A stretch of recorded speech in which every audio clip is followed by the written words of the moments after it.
Hello, my name is Tiffany Blanchet and welcome to my presentation. The overall goal of this project is to create a model that can identify and generate legal arguments from a legal case. In order to do so, we have to train a model. So we decided to create manual annotation data from a legal corpus as our training data.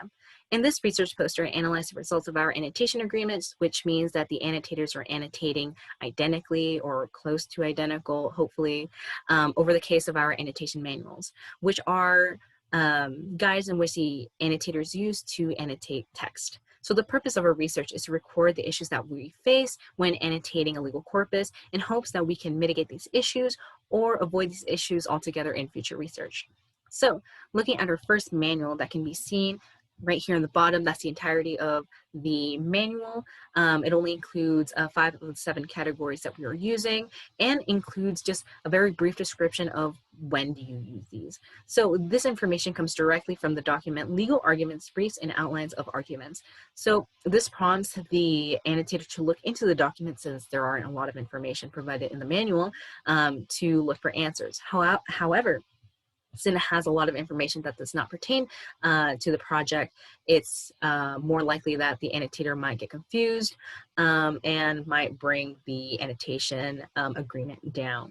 So now if we look at our second manual, which I do not have a picture of, some of the improvements includes contains complete sentences that describes the categories as well as including examples.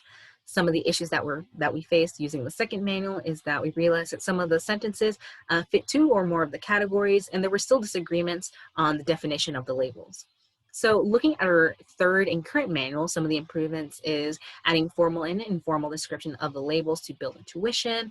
We conducted more frequent annotation meetings to improve the manual's real time, and we updated the examples that reflect the issues that we see in Manual 2, as well as implemented rules that dictate which category takes authority over the other when it comes to the situation where one of the sentences fits into more of the categories, which can be seen in Figure 4. Underlined, it says, additionally, issues supersedes rule out holding. Now, if we look at the data, we decided to use Cohen Kappa to measure the annotator's agreement. So the scale operates from 0 to 1. The closer the scores is to 1, that means the more identical the annotations are. So we look at Manual 1 agreement, which corresponds to the first manual. It is our base.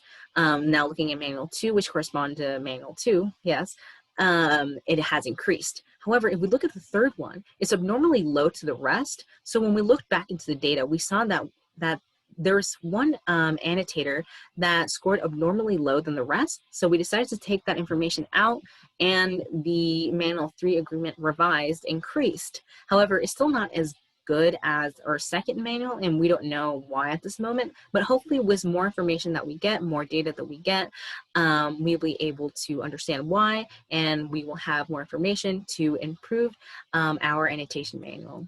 Thank you.